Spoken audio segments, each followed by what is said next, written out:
Yeah! సినిమాలకు రావడానికి మీకు ఈ పాయింట్ అనిపించింది, ఒక పలానా ఆయనను చూసి, లేకపోతే పలానా హీరోని చూసి, పలానా హీరోయిన్ చూసి, అంటే నాకు వాళ్ళ యాక్షన్ నచ్చింది, ఆ యాక్షన్ని అలా చేయాలని అనిపించిన అంశాలు ఏమైనా ఉన్నాయా అంటున్నా? యాహ్! అంటే ఇప్పుడు ఒక సినిమా వచ్చిందనుకో, పర్టిక్యులర్ ఇతను యాక్టింగ్ బాగుంది, ఈమె యాక్టింగ్ బాగుంది, ఫేవరెట్. ఇంకోటి రాగానే అంటే ఇష్టాలు చేంజ్ అయిపోతూ ఉంటాయి యాక్టర్స్ పైన. సో పర్టికులర్గా ఎవరిని చూసి ఇన్స్పైర్ అయ్యి వచ్చిందంటూ ఏం లేదు స్టార్టింగ్లో. ఇప్పుడంటే లైక్ ఒకళ్ళు ఉన్నారు. అయితే కాకపోతే నేను ఎలా ఆలోచించేదంటే ఇట్లానే, అంటే బాగా కనిపించాలి, మూవీస్లో ఉండాలి. ఇప్పుడు ఎవరైనా మూవీస్ వాళ్ళు వచ్చారంటే గుంపు కట్టేస్తారు, లేదంటే రాజకీయ నాయకులు. అండ్ నేను చాలా పూర్ ఫ్యామిలీ నుంచి వచ్చాను. నాకేమనిపించిందంటే చాలా డబ్బులు సంపాదించాలి త్వరగా. అచ్చా, 2 దారులు ఉన్నాయి, ఒకటి రాజకీయాలు, లేదంటే మూవీ. సో రాజకీయాలు అంటే అసలే తెలీదు, మూవీస్ కూడా తెలీదు, బట్ ఇట్స్ ఓకే, ట్రై చేద్దాం, అప్పుడు ఫేమ్ కూడా వస్తుంది. మామూలుగా ఒక కొత్త అల్లుడు ఇంటికి వస్తే ఎట్లా చూసుకుంటారు, అదే మూవీ వాళ్ళకి షూటింగ్స్ చేస్తున్నంతసేపు కొత్త అల్లుడిని చూసుకున్నట్టే చూసుకుంటారు. అంటే ఆ ప్రేమ కానీ, ఆ అభిమానం కానీ, ఆ లగ్జరీ లైఫ్ కానీ, ఇది కానీ.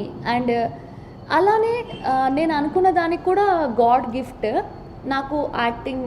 ఓకే, ఏదైనా చెప్పగానే వెంటనే చేయగలిగే కెపాసిటీ కానీ అలా, సో అది కూడా ఉంది. బట్ మనం ఎంత ట్రై చేసినా లక్ అనేది కూడా చాలా ఉండాలి. ఎందుకంటే చాలామంది అంటారు కష్టే ఫలి, కరెక్టే, ఎంత కష్టపడినా ఫలితం అంతగా లేదు, కొంత ఉంది. అది కూడా నేను చెప్తున్నాను కదా, యూట్యూబ్ వల్లనే బతుకుతున్నా నేను అనే ఒక మాట చెప్పొచ్చు. బికాజ్ మూవీస్లో నెలకు ఒక ఆఫర్ వస్తే ఆ డబ్బులతో ఎలా బతకాలి, అది లేదు. అంటే చాలామంది స్ట్రగుల్ అవుతున్నారు నా అలాగే, I can understand. So YouTube వల్లే కొంచెం పేరు వచ్చింది, యూట్యూబే నాకు చాలా హెల్ప్ చేస్తుంది. మీకు ఏ బ్యాక్గ్రౌండ్, సినీ బ్యాక్గ్రౌండ్ ఏది లేకున్నా కూడా సినిమాలోకి వెళ్ళాలనుకుంటున్నాను. అందులో మీరు మహిళ. అయితే ఈ మధ్యకాలంలోనే 8 నెలల క్రితం మహిళలు సినిమా రంగంలోకి రావాలంటే ఖచ్చితంగా సమర్పించుకోవాలి అనే టాక్ కూడా ఉంది. మరి ఈ విషయం మీకు తెలిసింది అయితే మరి అయినా కూడా మీరు రావాలనుకుంటారా? అంటే ఇది తెలిసింది ఈ మధ్య వాళ్ళు ఒక ఇష్యూ చేశారు దీనిపైన. బట్ నేను స్టార్టింగ్లో వచ్చినప్పుడు కూడా, ఇప్పుడు ఒక సామెత ఉంది ఏంటంటే అన్నిట్లో రాయేస్తే ఒక్క రాయి తగలకపోతుందా అని. చిన్న సందులు గొంతుల్లో కూడా సినిమా ఆఫీస్ ఉందంటే నేను వెళ్ళి ఫోటో ఇచ్చేదాన్ని, ఒక చిన్న 4 రూమ్లో కూడా.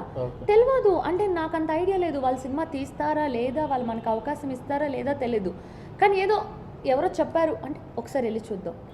కొన్నిసార్లు రాంగ్ అడ్రస్లు చెప్తే కూడా వెళ్ళి అక్కడేమో ఆఫీసులు లేదని తిరిగి వచ్చింది కూడా ఉన్నాయి. అయితే కొంతమంది కొంచెం వల్గర్గా బిహేవ్ చేయడం, కొంచెం ఇబ్బందిగా పెట్టడం ఉంది. అయితే మనకి తెలివితేటలు ఉంటే చాకచక్యంగా అక్కడి నుంచి మనం బయటపడవచ్చు. ఓకేనండి, నేను రేపు కలుస్తాను, తర్వాత చూద్దాం, నాకు ఇంట్రెస్ట్ ఉంది. ఒకటండి, మనకి ఇష్టం లేకుండా మనకి ఫోర్స్గా అయితే ఎవరు రేప్ చేయరు. ఓకే, కరెక్టే, నేను కాదన్న మూవీ ఇండస్ట్రీలో వాడుకుంటున్నారు ఎవరైనా అంటే, మీకు ఇష్టమైతే మీరు ఓకే చెప్తేనే వాళ్ళు వాడుకుంటారు, మీరు ఓకే చెప్పకుండా వాళ్ళు వాడుకోరు. ఇంకొకటి, మనకి ఏదైతే షూటింగ్ చేసినందుకు ఆ షూటింగ్కి తగ్గ పేమెంట్ మనకి ఇస్తున్నారు అంటే మనం ఒక పని చేస్తున్నాం, డబ్బులు తీసుకుంటున్నాం.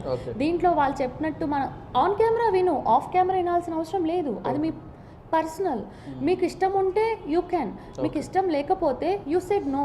అది ఇంకొకటి, అతను మనకు ఊరికే డబ్బులు ఇవ్వట్లేదు, ఆ క్యారెక్టర్కి ఎవరో ఒకరు కావాలి. కరెక్ట్, అతను కాకపోతే వేరే వాళ్ళు ఇస్తారు. అది పర్సనల్, అమ్మాయిల పైన కూడా డిపెండ్ అయి ఉంది. అయితే నేను వాళ్ళ బాధ కూడా అర్థం చేసుకోగలను. తిరిగి క్యారెక్టర్స్ రాకను, లేదంటే అంటే ఇప్పుడు అతనితో మంచిగా ఉంటేనే అతను ఇస్తాడు, లేదంటే వేరే అమ్మాయికి ఇచ్చేస్తాడు మేబీ. అంటే నాకు కూడా అట్లాంటి వచ్చినాయి, బట్ నేను అంతగా కేర్ చేయలేదు. బికాజ్ నేను ముందు నుంచి నాకేంటి నీకేంటి అనే దానిపైన ఉంటా. నాకేదో వస్తుంది అని భ్రమ పెడితే కూడా నేను నమ్మను. ఎందుకంటే మేబీ కొన్నిసార్లు మేకప్ వేసుకుని, డ్రెస్ వేసుకుని కెమెరా ముందుకు వెళ్ళాక ఈ అమ్మాయి దీనికి సూట్ కాదు వేరే అన్న నేను ఏడ్చుకుంటూ ఇంటికి వచ్చిన రోజులు కూడా చాలా ఉన్నాయి అన్నమాట. కాబట్టి నేను ఏది నమ్మను. ఇంత మనం చేసిన తర్వాత కూడా అది ఎంతసేపు వస్తుంది టెలికాస్ట్లో కూడా తెలీదు. కాబట్టి మరి వాళ్ళు నమ్మి మోసపోయారు అని అనుకుంటా. నేనైతే అలా ఎప్పుడు ఎవరిని నమ్మలేదు. మీకు ఛాన్స్ ఎప్పుడు వచ్చింది? ఎన్ని సినిమాలు చేశారు ఇప్పుడు? అంటే నేను అంతగా లెక్క పెట్టుకోలేదు. శ్రీహరి గారు చనిపోయే ముందు లాస్ట్ ఒక సినిమా తీశారు, టీ సమోసా బిస్కెట్ అని. దాంట్లో ఆయన పక్కన ఒక క్యారెక్టర్ చేశాను. అయితే చిన్న క్యారెక్టర్స్ చాలా సినిమాల్లో చేశాను. ఒక maybe 6 months back 4 months back ఆమె కోరిక అనే మూవీ వచ్చింది. దాంట్లో మెయిన్ లీడ్ చేశాను. హైదరాబాద్ తప్ప మిగిలిన అన్ని దగ్గర అది ఆల్మోస్ట్ 1.5 వీక్ అట్లా వాడింది. ఓకే. అండ్ మొన్న హుషారు అనే సినిమా వచ్చింది, దాంట్లో క్యారెక్టర్ చేశాను.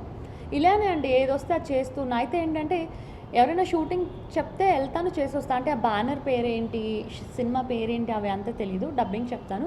ఇంకా 2-3 సినిమాలు కూడా ఉన్నాయి, అవి రిలీజ్ అయితే కానీ తెలియదు పేరేంటి అని. అయితే